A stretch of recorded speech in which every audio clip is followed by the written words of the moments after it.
ഞങ്ങളും ക്രൂശിക്കപ്പെട്ട ക്രിസ്തുവിനെ പ്രസംഗിക്കുന്നു. ദൈവ തിരുനാമത്തിന് മഹത്വം ഉണ്ടാകട്ടെ. രൂത്തിന്റെ പുസ്തകം 4-ാം അധ്യായം 14-15 വാക്യങ്ങൾ നമുക്ക് വായിക്കാം.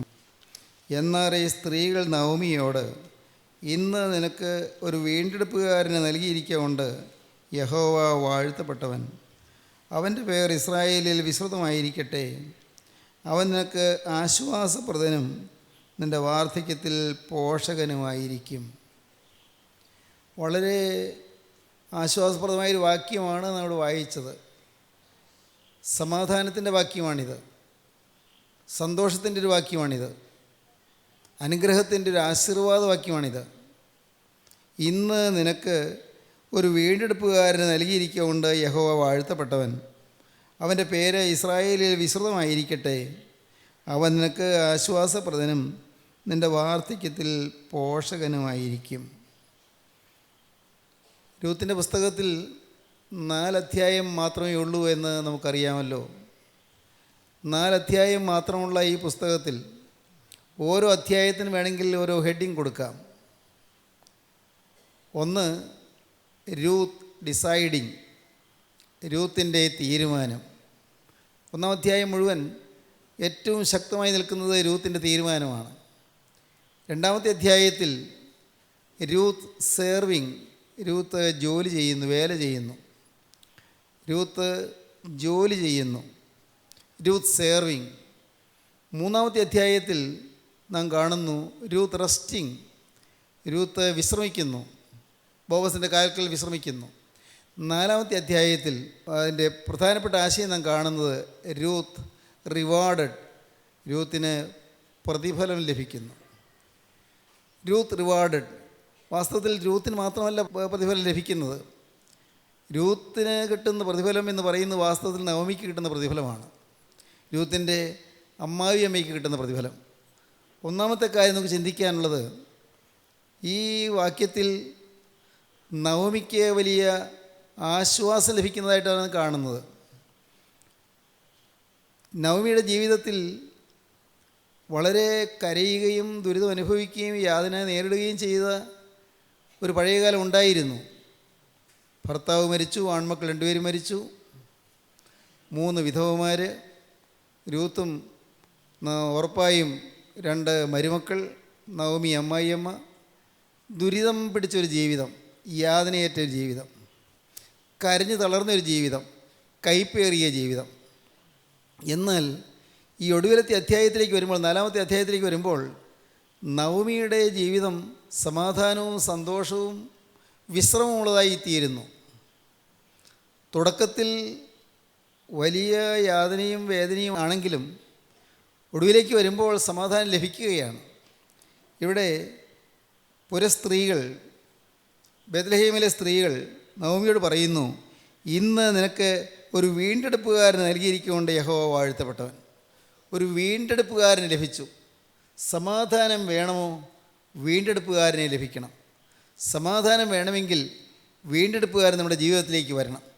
വീണ്ടെടുപ്പ് ക്രിസ്തീയ ജീവിതത്തിലെ ഏറ്റവും പ്രധാനപ്പെട്ടൊരു വിഷയമാണ് വീണ്ടെടുപ്പ്. നമ്മുടെ ഓരോരുത്തരുടെയും ജീവിതത്തിൽ ഈ വാക്ക് നാം ധാരാളം കേട്ടിട്ടുണ്ടെങ്കിലും നമ്മുടെ അനുഭവത്തിലാണോ എന്ന് നാം ചിന്തിക്കുന്നത് നല്ലതാണ്. ഈ വീണ്ടെടുപ്പ് ഞാൻ അനുഭവിച്ചിട്ടുണ്ടോ? വീണ്ടെടുപ്പുകാരൻ എൻ്റെ ജീവിതത്തിലേക്ക് വന്നിട്ടുണ്ടോ?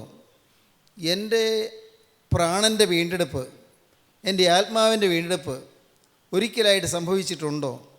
ഞാനൊരു വീണ്ടെടുക്കപ്പെട്ട ദൈവപൈതലാണ് എന്ന് എനിക്ക് തന്നെ അനുഭവമാണോ? എന്താണ് വീണ്ടെടുപ്പ്? നമുക്ക് വായിക്കാം.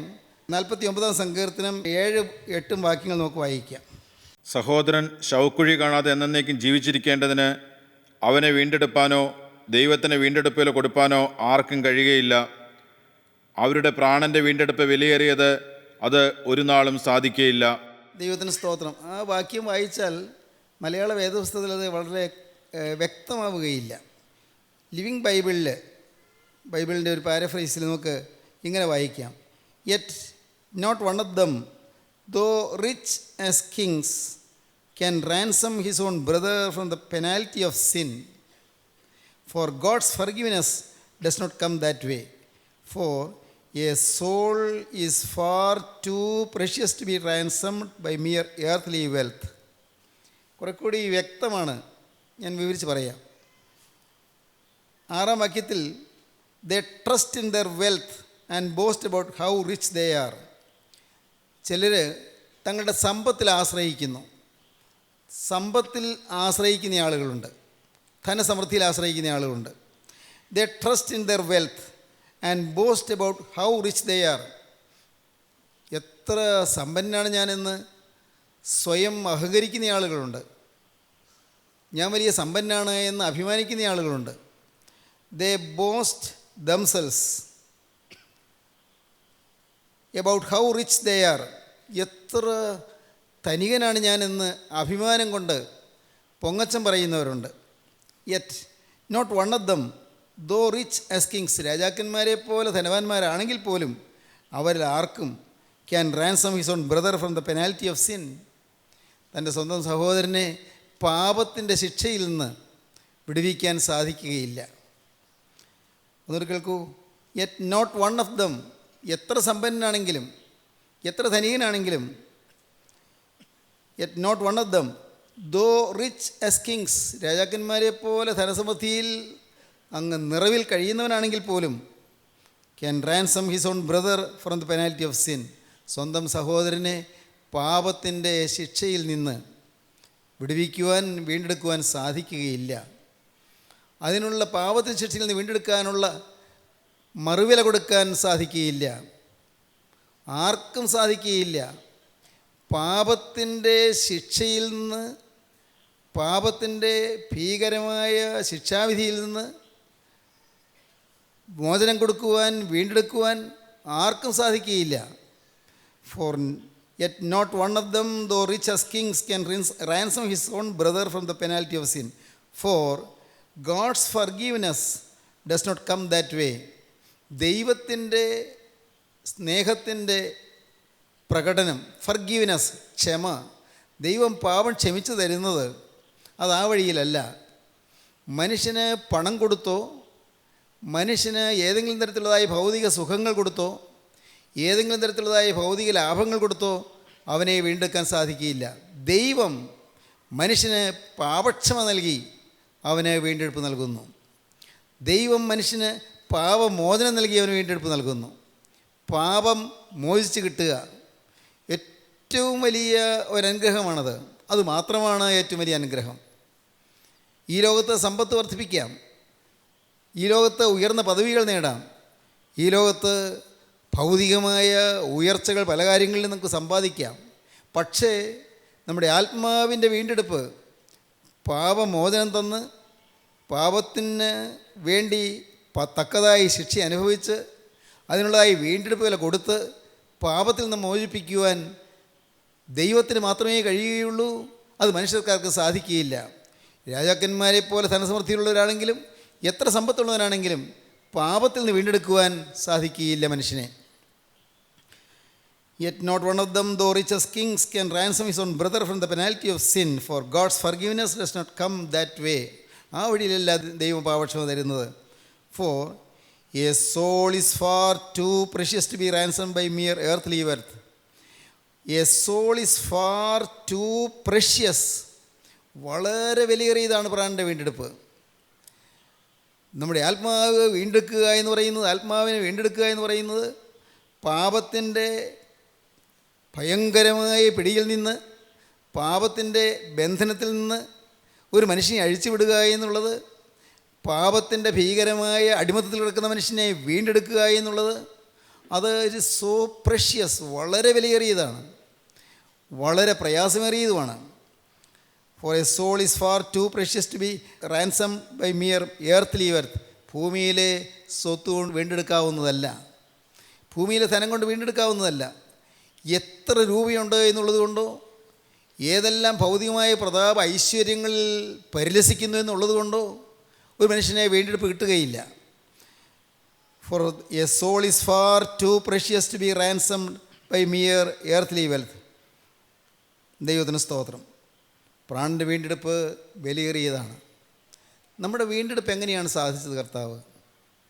നമുക്കെങ്ങനെയാണ് വീണ്ടെടുപ്പ് തന്നത്?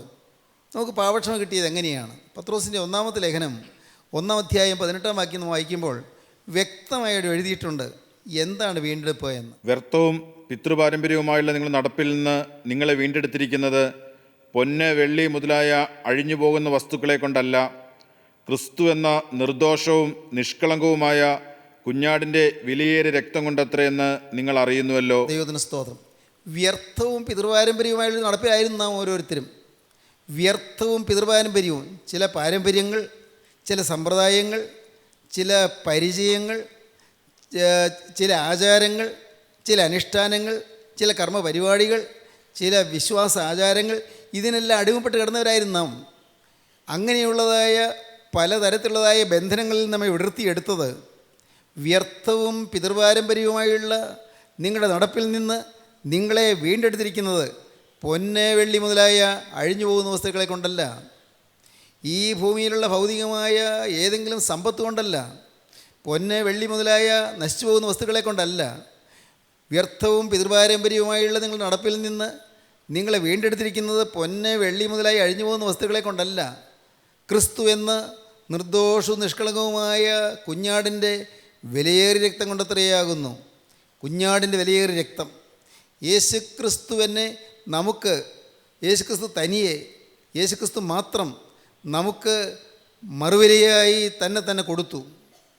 ഞാനെന്ന് പറയുന്ന ഒരു മനുഷ്യന്, നമുക്ക് ഓരോരുത്തർക്കും മറുവിലയായി ക്രിസ്തു തന്നെ ക്രൂസിൽ അർപ്പിച്ചു. ക്രിസ്തുവിൻ്റെ ജീവരക്തം ഊറ്റി, ക്രിസ്തുവിൻ്റെ ജീവൻ ബലിയർപ്പിച്ചു. ക്രിസ്തുവിനെ വാസ്തവത്തിൽ വധിച്ചു, ക്രൂശിച്ചു. എന്നാൽ ക്രിസ്തു തന്നെ ഏൽപ്പിച്ച് തരികയാണ് ചെയ്തത്. തന്നെ ക്രൂസിൽ ഏൽപ്പിച്ചു തന്നു. പ്രിയപ്പെട്ടവരെ, നമ്മുടെ ജീവിതത്തിൽ ഈ ഒരു യാഥാർത്ഥ്യം നാം സ്വന്തമായി അനുഭവിക്കുമ്പോഴാണ് വീണ്ടെടുപ്പ് നമുക്ക് കിട്ടുന്നത്. ഞാനെന്ന് പറയുന്ന മനുഷ്യൻ എന്നെന്നും പാപത്തിന് അടിമയാണ്. ഇത് നാം അംഗീകരിക്കണം. എന്നിൽ നിന്ന് പാപമേ വരികയുള്ളൂ, എന്നിൽ തിന്മയേ വരികയുള്ളൂ. ജന്മനാ തന്നെ ഞാൻ പാപിയാണ്. ജന്മത്തിൽ തന്നെ എനിക്ക് പാപമുണ്ട്. എൻ്റെ സ്വഭാവത്തിൽ പാപമുണ്ട്. പാപത്തിൻ്റെ പ്രവൃത്തി എന്നിൽ വരാത്തപ്പോൾ ഞാൻ പാപിയാണ്. പാപത്തിൻ്റെ ഒരു വാക്ക് പോലും ഞാൻ ഉച്ചരിക്കാത്തപ്പോൾ ഞാൻ പാപിയാണ്. പാപത്തിൻ്റെ ചിന്ത എൻ്റെ മനസ്സിൽ കൂടെ കടന്നു പോകാത്തപ്പോൾ ഞാൻ പാപിയാണ്. കാരണം ജന്മനാ തന്നെ പാപപ്രകൃതിയാണ് എനിക്കുള്ളത്, സിൻഫുൾ നേച്ചർ. അപ്പോസ്തലനായ പൗലോസ് സിൻഫുൾ നേച്ചർ എന്നുള്ളതിനെ ജഡം എന്ന വാക്കാണ് ഉപയോഗിക്കുന്നത്.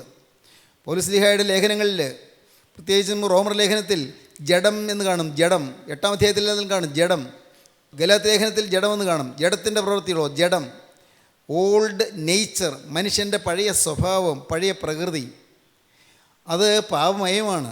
എന്നാൽ പാപമയമായ ആ പ്രകൃതിയിൽ നിന്ന് എൻ്റെ ആത്മാവിനെ ക്രിസ്തു വീണ്ടെടുത്തു. എങ്ങനെ വീണ്ടെടുത്തു? യേശു ക്രിസ്തു വീണ്ടെടുത്തത് തൻ്റെ രക്തം കൊടുത്താണ്. നമുക്ക് പകരമായി യേശു തൻ്റെ രക്തം കൊടുത്തു. ദൈവത്തിന് സ്തോത്രം.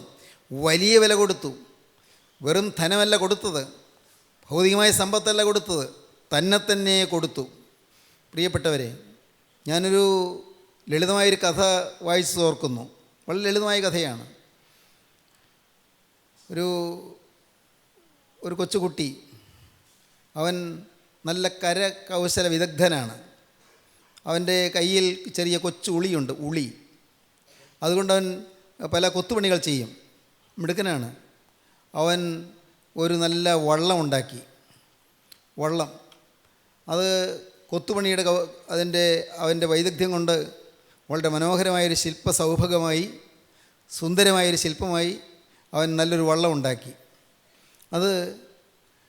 അതിൻ്റെ അറ്റത്ത് ഒരു ചെറിയ ദ്വാരമിട്ടു. അതിൽ നല്ല ബലമുള്ള ചരട് കെട്ടിയിട്ടു.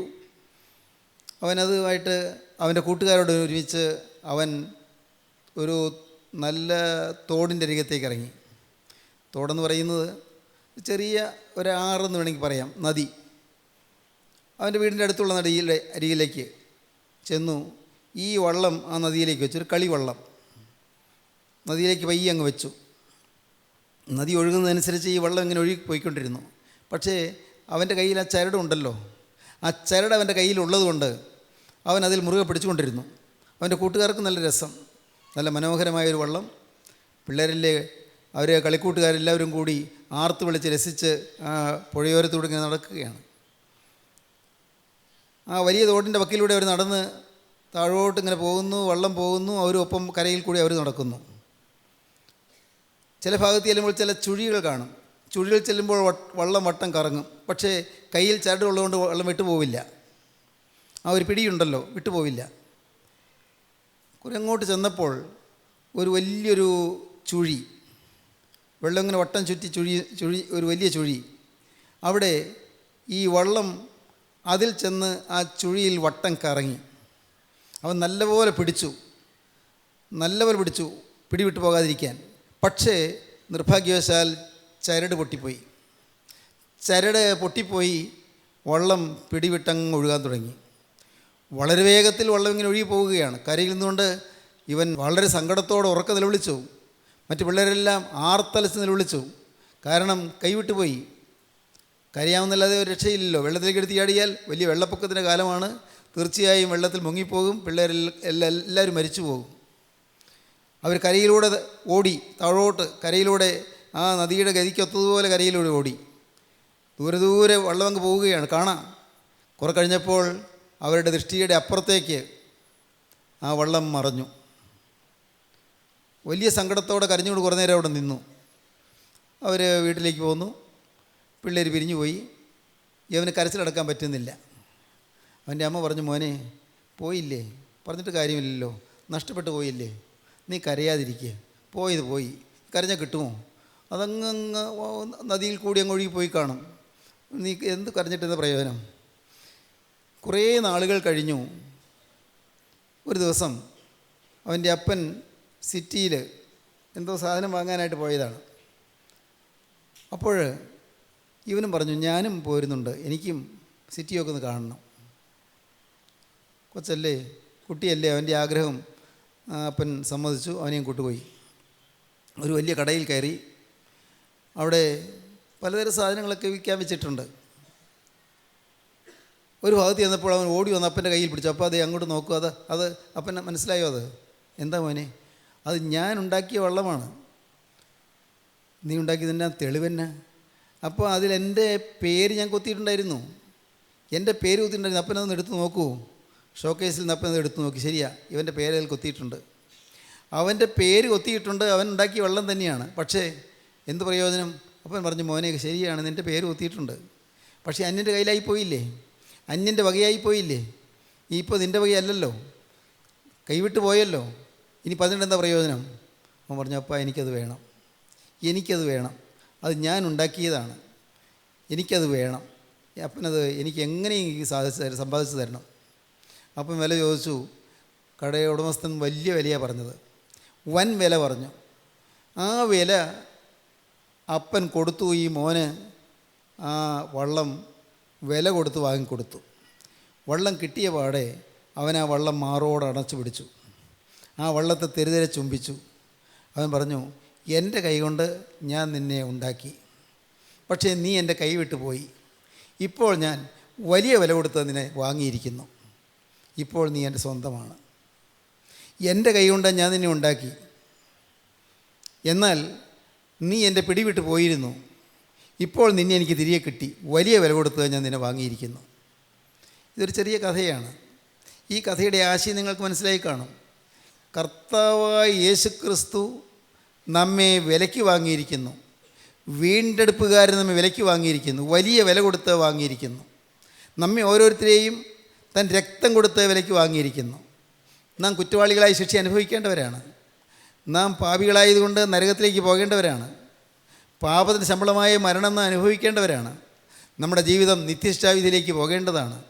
എന്നാൽ നമ്മെ സ്നേഹിക്കുന്ന നിത്യനായ ദൈവത്തിൻ്റെ മഹാസ്നേഹം നിമിത്തം ദൈവം നമ്മെ രക്ഷിച്ചു, ദൈവം നമ്മെ വീണ്ടെടുത്തു, ദൈവം നമ്മെ വിലയ്ക്ക് വാങ്ങി. കർത്താവായ യേശുക്രിസ്തു ക്രൂശിൽ മരിച്ചു. യേശുക്രിസ്തുവിൻ്റെ തിരുരക്തത്താലാണ് വീണ്ടെടുപ്പ്. സ്നേഹിതരെ, നിങ്ങൾ ചിന്തിക്കൂ, ഈ വീണ്ടെടുപ്പ് ഞാൻ അനുഭവിച്ചിട്ടുണ്ടോ? എൻ്റെ ജീവിതത്തിൽ ഞാൻ എൻ്റെ വകയല്ല, ഞാൻ യേശുവിൻ്റെ വകയാണ്. യേശു എന്നെ വിലയ്ക്ക് വാങ്ങിയിരിക്കുന്നു. ഇനി എൻ്റെ മേൽ എനിക്ക് അവകാശമില്ല എന്ന് നിങ്ങൾക്ക് തന്നെത്താൻ തോന്നിയിട്ടുണ്ടോ? അതനുസരിച്ചുള്ളൊരു സമർപ്പണം നിങ്ങളിൽ നിന്ന് വന്നിട്ടുണ്ടോ? ഞാൻ എൻ്റെ അല്ല, എൻ്റെ സമ്പത്ത് എൻ്റെ അല്ല, എൻ്റെ വിദ്യാഭ്യാസം എൻ്റെ അല്ല, എൻ്റെ വീട് എൻ്റെ അല്ല, എൻ്റെ കുടുംബം എൻ്റെയല്ല, എൻ്റെ മക്കൾ, അവരുടെ മേൽ എനിക്ക് അവകാശം പറയാൻ ഒക്കുകയില്ല. എൻ്റെ ദൈവമേ, ഞാൻ മുഴുവനും നിൻ്റെ വക. ഇതാണ് സത്യമായ സമർപ്പണം. ഇതാണ് ക്രിസ്തീയ ജീവിതം. സഹോദരങ്ങളെ, ഈ ക്രിസ്തീയ ജീവിതത്തിൻ്റെ ആഴത്തിലേക്ക് നമുക്ക് ഇറങ്ങാൻ സാധിക്കണമെങ്കിൽ, ഈ ക്രിസ്തീയ ജീവിതത്തിൻ്റെ അനുഭവം നമുക്ക് സ്വന്തമാക്കാൻ സാധിക്കണമെങ്കിൽ ക്രിസ്തുവിൻ്റെ ക്രൂശ് മരണം നാം വിശ്വസിക്കണം. യേശു ക്രിസ്തു എനിക്ക് വേണ്ടി ക്രൂശിൽ മരിച്ചു എന്ന് നാം വിശ്വസിക്കുകയും യേശു ക്രിസ്തുവിൻ്റെ കരങ്ങളിലേക്ക് നമ്മെ തന്നെ നാം കൊടുക്കുകയും ചെയ്യണം. ക്രിസ്തീയ ജീവിതം സമർപ്പണ ജീവിതമാണ്. മുഴുവനായി ക്രിസ്തുവിന് വിട്ടുകൊടുക്കുന്നു. എൻ്റെ സമയത്തിൽ എനിക്ക് അവകാശമില്ല, എൻ്റെ ആയുസ്സിൽ എനിക്ക് അവകാശമില്ല, എൻ്റെ ആരോഗ്യത്തിൽ എനിക്ക് അവകാശമില്ല, എൻ്റെ വിദ്യാഭ്യാസത്തിൽ എനിക്ക് അവകാശമില്ല. എല്ലാം യേശുവിൻ്റേത്. യേശു തന്നതല്ലാതെ എനിക്ക് ഒന്നുമില്ല. ഈയൊരു അനുഭവം, ഈയൊരു ചിന്താധാര, ഈയൊരു റിയലൈസേഷൻ നമുക്ക് ലഭിക്കുന്നതാണ് ക്രിസ്തീയ ജീവിതത്തിൻ്റെ മനോഹരമായ അനുഭവം. ഈ അനുഭവത്തിലേക്ക് വരാത്തവരാരും ദൈവരാജ്യത്തിൽ എത്തുകയില്ല. ഈ ഭൂമിയിലെ ജീവിതമുണ്ടല്ലോ, താൽക്കാലികമായ ജീവിതം. ഞാനും അതേ, നിങ്ങളും അതേ, ഒരു ദിവസം ഈ ഭൂമിയിൽ നിന്ന് മാറ്റപ്പെടും. നാം എല്ലാവരും അന്ന് നാം നിത്യ സ്വർഗീയ ശാന്തിയിലെത്തണമെങ്കിൽ ഇന്ന് ഇവിടെ വെച്ച് ഈ വീണ്ടെടുപ്പ് നാം അനുഭവമാക്കണം. യേശുക്രിസ്തുവിൻ രക്തത്താൽ ഞാൻ വീണ്ടെടുക്കപ്പെട്ടിരിക്കുന്നു. യേശുക്രിസ്തുവിൻ രക്തം മൂലം എൻ്റെ വിലയ്ക്ക് വാങ്ങിയിരിക്കുന്നു. ഞാൻ യേശുവിൻ്റെ വകയാണ് എന്നുള്ളതായ റിയലൈസേഷൻ, ആ ഒരു ബോധ്യം നമുക്ക് ലഭിക്കുമ്പോൾ നമ്മെ തന്നെ നാം സമർപ്പിക്കുന്നു. അപ്പോൾ നമുക്ക് എന്തെല്ലാം ഇന്ന് ക്രെഡിറ്റ് ആയിട്ടുണ്ടോ ആ ക്രെഡിറ്റ് എല്ലാം യേശുവിനാണ്. എനിക്ക് എന്തെല്ലാം മേന്മയായിട്ടുണ്ടോ എല്ലാം യേശുവിനാണ്. ഞാൻ ജയിച്ചു എന്ന് പറയുന്ന കാര്യങ്ങൾ എന്തെല്ലാം ഉണ്ടോ എല്ലാം യേശു മൂലമാണ്, യേശുവിൻ്റെ നാമത്തിലാണ്. യേശുവാണ് എൻ്റെ സകലവും, യേശുവാണ് എൻ്റെ സമ്പത്ത്. സഹോദരങ്ങളെ, ഈ മഹത്തായ ഭാഗ്യാനുഭവത്തിലേക്കാണ് കർത്താവ് നമ്മെ വിളിക്കുന്നത്. നിങ്ങൾക്ക് ഈ അനുഭവം ലഭിച്ചിട്ടുണ്ടോ? ഞാൻ വീണ്ടെടുക്കപ്പെട്ടിരിക്കുന്നു. ദാവീദ് പറയുകയാണ്, ഇന്ന് നിനക്ക് ഒരു വീണ്ടെടുപ്പുകാരൻ നൽകിയിരിക്കൊണ്ട് യഹോവ വാഴ്ത്തപ്പെട്ടവൻ. നിനക്കൊരു വീണ്ടെടുപ്പുകാരൻ നൽകിയിരിക്കുന്നു. സഹോദരങ്ങളെ, നിങ്ങൾ ഇതുവരെയുള്ള നിങ്ങളുടെ ജീവിതത്തിൽ ഏതെല്ലാം തരത്തിലുള്ളതായ കരച്ചിലിലും ദുരിതത്തിലും ദുഃഖത്തിലും യാതനയിലും ആണെങ്കിലും, കണ്ണീരണിഞ്ഞ ജീവിതമാണെങ്കിലും, ദുരിതം പിടിച്ച ജീവിതമാണെങ്കിലും, എന്നും നിങ്ങൾ വലഞ്ഞ് വിഷമിച്ച് ഉലഞ്ഞ് കഴിഞ്ഞവരാണെങ്കിലും, ഇന്ന് നിങ്ങൾക്ക് ഈ വീണ്ടെടുപ്പുകാരനെ നിങ്ങൾ സ്വന്തമായി പ്രാപിക്കാം. യേശുക്രിസ്തുവിനെ നിങ്ങളുടെ നാഥനും കർത്താവുമായി നിങ്ങൾക്ക് സ്വീകരിക്കാം. യേശുക്രിസ്തുവിനായി നിങ്ങളുടെ ജീവിതം നിങ്ങൾക്ക് താഴ്ത്തി കൊടുക്കാം. യേശുവിൻ്റെ കരങ്ങളിലേക്ക് നിങ്ങളുടെ ഭാവി നിങ്ങൾക്ക് ഏൽപ്പിച്ചു കൊടുക്കാം. യേശുവിൻ്റെ കരങ്ങളിലേക്ക് നിങ്ങളുടെ ജീവിതം നിങ്ങൾക്ക് വിട്ടുകൊടുക്കാം. യേശുവിനോട് നിങ്ങൾക്ക് വാക്ക് പറയാം, എൻ്റെ കർത്താവേ, ഇത്രയും കാലം നാഥ ഞാൻ നിന്നെ അറിയാതെ ജീവിച്ചു. ഇത്രയും കാലം നിൻ്റെ ക്രൂശ് മരണത്തിൻ്റെ വില ഞാൻ ഗ്രഹിക്കാതെ ജീവിച്ചു. ഇത്രയും കാലം നീ കുരിശിൽ നേടിത്തന്ന രക്ഷയും വീണ്ടെടുപ്പും എന്തായെന്ന് ഗ്രഹിക്കാതെ ഞാൻ ജീവിച്ചു. ഞാൻ വ്യർത്ഥമായ പിതൃപാരമ്പര്യത്തിൽ കൂടെ ഞാൻ ജീവിച്ചു. ചില ആചാരങ്ങൾ അനുഷ്ഠിച്ച് ഞാൻ ജീവിച്ചു. ചില നമസ്കാരങ്ങൾ ചൊല്ലിയും ചില അനുഷ്ഠാനങ്ങളിൽ മുഴുകിയും എൻ്റെ കാലങ്ങൾ ഞാൻ പോക്കിപ്പോയി. അന്ധവിശ്വാസങ്ങളും അബദ്ധാചാരങ്ങളും ദുരാചാരങ്ങളും എല്ലാം എൻ്റെ ജീവിതത്തിൽ വന്നുപോയി. കർത്താവേ, ചില ആചാരങ്ങൾക്കും സമ്പ്രദായങ്ങൾക്കും അനുസരിച്ച് ഞാൻ ജീവിച്ചു പോയി. എന്നാൽ കർത്താവേ, ഞാനിപ്പോൾ സത്യം ഗ്രഹിക്കുന്നു. ഞാനല്ല എൻ്റെ അവകാശി, ഞാനല്ല എൻ്റെ ഉടമസ്ഥൻ. എനിക്ക് ഉടമസ്ഥനായ ഒരാളുണ്ട്, എന്നെ വിലയ്ക്ക് വാങ്ങിയ ക്രിസ്തു. കർത്താവേ, 2000-ലേറെ വർഷം മുൻപ് ഗോകുൽത്തായിലെ മരക്കുരിശിൽ എനിക്ക് വേണ്ടി ഇരുകരവും വിരിച്ച്, എനിക്ക് വേണ്ടി കൈകളും കാലുകളും തുളച്ച്, എനിക്ക് വേണ്ടി ക്രൂശിൽ വെച്ച് രക്ഷക, നിൻ്റെ പാദപീഠത്തിലേക്ക് ഇതാ ഞാൻ എന്നെ തന്നെ സമർപ്പിക്കുന്നു. നിൻ്റെ പാദപീഠത്തിലേക്ക് എന്നെ തന്നെ ഞാൻ ഏൽപ്പിക്കുന്നു. നാഥ, ഇന്നു മുതൽ ഞാൻ നിൻ്റെ സ്വന്തം, ഞാൻ നിൻ്റെ വക. എൻ്റെ മേൽ എനിക്ക് അവകാശമില്ല. കർത്താവേ, എന്നെ നിനക്ക് ഞാൻ തരുന്നു. ഇന്ന് നിനക്കൊരു വീണ്ടെടുപ്പുകാരൻ നൽകിയിരിക്കുകൊണ്ട് യഹോവ വാഴ്ത്തപ്പെട്ടവൻ. ദൈവത്തിന് സ്തോത്രം. നവമിക്ക് ആശ്വാസം ലഭിച്ചു. നവമിക്ക് വീണ്ടെടുപ്പുകാരനെ കിട്ടി. കരച്ചിലിൻ്റെ നാളുകൾ മാറി, ദുരിതത്തിൻ്റെ കാലങ്ങൾ മാറി, യാതൻ്റെ കാലങ്ങൾ മാറി, കണ്ണീരിൻ്റെ കാലങ്ങൾ മാറി. എന്നും നിരാശയിൽ നടുവിൽപ്പെട്ടുകൊണ്ടിരുന്ന നവമിക്ക് ആശ്വാസകാലങ്ങൾ ലഭിച്ചു. ദൈവത്തിന് സ്തോത്രം. സഹോദരങ്ങളെ, നിങ്ങൾക്ക് വേണ്ടേ ഈ സമാധാനം? വേണ്ടേ നിങ്ങൾക്ക് ഈ സ്വസ്ഥത? നിങ്ങൾക്ക് വേണ്ടേ കുടുംബത്തിൽ സ്വൈര്യം, സമാധാനമുള്ള ഒരു സ്വൈര്യമുള്ള ഒരു നല്ല ജീവിതം നിങ്ങൾക്ക് വേണ്ടേ? ഐക്യവും സ്നേഹവും നിറഞ്ഞ ഒരു കുടുംബജീവിതം നിങ്ങൾക്ക് വേണ്ടേ? എല്ലാ ശാപങ്ങളും മാറി, എല്ലാ ബാധകളും മാറി, എല്ലാ വിധത്തിലും ഐശ്വര്യമുള്ള സമൃദ്ധിയും സന്തോഷവും ശാന്തിയും തിങ്ങുന്ന ഒരു നല്ല കുടുംബജീവിതം നിങ്ങൾക്ക് വേണ്ടേ? ഒരു നല്ല അനുഗ്രഹീതമായ ജീവിതം നിങ്ങൾക്ക് നേടിയെടുക്കണ്ടേ? ഈ കാലത്ത് നിങ്ങൾക്ക് തരും യേശു ക്രിസ്തു തരുവാനാണ് ഇപ്പോൾ നിങ്ങൾക്ക് എൻ്റെ വചനം തരുന്നത്. ഈ വചനം നിങ്ങൾ കേട്ട് ഇപ്പോൾ നിങ്ങൾ തന്നെ കർത്താവിൻ്റെ കരങ്ങളിലേക്ക് കൊടുക്കൂ. യേശുവേ, ഇത്രയും കാലം സുബോധമില്ലാത്തവളെ പോലെ ഞാൻ ജീവിച്ചു. കർത്താവേ, ചില പാരമ്പര്യങ്ങൾക്ക് അടിമപ്പെട്ട് ഞാൻ ജീവിച്ചു. എന്നാൽ നാഥ, ഇന്ന് ഞാനിതാ എൻ്റെ രക്ഷകനായ ക്രിസ്തുവിനെ എൻ്റെ കർത്താവും രക്ഷിതാവുമായി ഞാൻ സ്വീകരിച്ചുകൊണ്ട് എന്നെ തന്നെ തിരുവൻപായി ഞാൻ അടിയറ വയ്ക്കുന്നു. എൻ്റെ ജീവിതത്തിലേക്ക് ഞാൻ തരുന്നു. നിങ്ങൾ സമർപ്പിക്കൂ, നിങ്ങൾ പ്രാർത്ഥിക്കൂ, ക്രിസ്തുവിൻ്റെ കരങ്ങളിലേക്ക് നിങ്ങൾ കൊടുക്കൂ, ക്രിസ്തുവിനോട് വാക്ക് പറയൂ. യേശുവേ, ഇന്ന് മുതൽ, ഈ നിമിഷം മുതൽ ഞാൻ നിൻ്റെ വക സമർപ്പിക്കുമ്പോൾ ക്രിസ്തുവിൻ്റെ തിരുരക്തം വന്ന് നിങ്ങളെ കഴുകും. ക്രിസ്തു നിങ്ങളുടെ പാപത്തിൻ്റെ ബന്ധനങ്ങൾ മാറ്റും. ക്രിസ്തു നിങ്ങളുടെ അടിമത്വം മാറ്റും. ക്രിസ്തു പൈശാചിക ശക്തിയെ മാറ്റും. ക്രിസ്തു പൈശാചികൻ്റെ ഭീകരമായ അടിമത്തത്തിൽ നിങ്ങൾക്ക് മോചനം തരും. ക്രിസ്തു നിങ്ങളെ സ്വീകരിക്കും. ക്രിസ്തുവിൻ്റെ അനുഗ്രഹം നിങ്ങളുടെ തലമേൽ വരും. നിങ്ങൾ ഭാഗ്യശാലികളായി തീരും. ലംഘനം ക്ഷമിച്ചും പാവം മറിച്ചും കിട്ടിയവൻ ഭാഗ്യവാൻ. യഹോവ അകൃത്യം കണക്കിടാതെയും ആത്മാവിൽ കടമില്ലാതെ ഇരിക്കുന്ന മനുഷ്യൻ ഭാഗ്യവാൻ. നമുക്ക് സമർപ്പിക്കാം, നമുക്ക് പ്രാർത്ഥിക്കാം. സ്നേഹവാനേ, കാരുണ്യവാനായ ഞങ്ങളുടെ സ്വർഗീയ പിതാവേ, ഈ അനുഗ്രഹീയ നിമിഷങ്ങൾക്കായി ഞങ്ങളതിനെ സ്തുതിക്കുന്നു. എൻ്റെ കർത്താവേ, സത്യമായി വീണ്ടെടുപ്പ് എന്ത് എന്ന് ഞങ്ങളെ കേൾപ്പിച്ചതിനെ ഞങ്ങളെ സ്തുതിക്കുന്നു. വീണ്ടെടുക്കപ്പെട്ട അനുഭവത്തിൽ ജീവിപ്പാൻ ഞങ്ങൾക്ക് എല്ലാവർക്കും ഭാഗ്യം നൽകണമേ. കർത്താവേ, വീണ്ടെടുപ്പ് എന്ത് എന്ന് അറിയുവാൻ മാത്രമല്ല അനുഭവിക്കുവാനുള്ളതായ കൃപ എൻ്റെ മക്കൾക്ക് നൽകണമേ എന്ന് പ്രാർത്ഥിക്കുന്നു. എല്ലാവരെയും അനുഗ്രഹിക്കണമേ. എല്ലാ ബന്ധനങ്ങളും അഴിക്കണമേ കർത്താവേ. എല്ലാ ബാധകളും മാറ്റണമേ. എല്ലാ ശാപങ്ങളും ദൂരീകരിക്കണമേ. കരുണയുള്ള കർത്താവിൻ്റെ തിരുരക്തത്താൽ ഞങ്ങളെ വിശുദ്ധീകരിക്കണമേ. തിരുനാമം മഹത്വപ്പെടുത്തണമേ. യേശുവിൻ നാമത്തിൽ തന്നെ. ആമീൻ.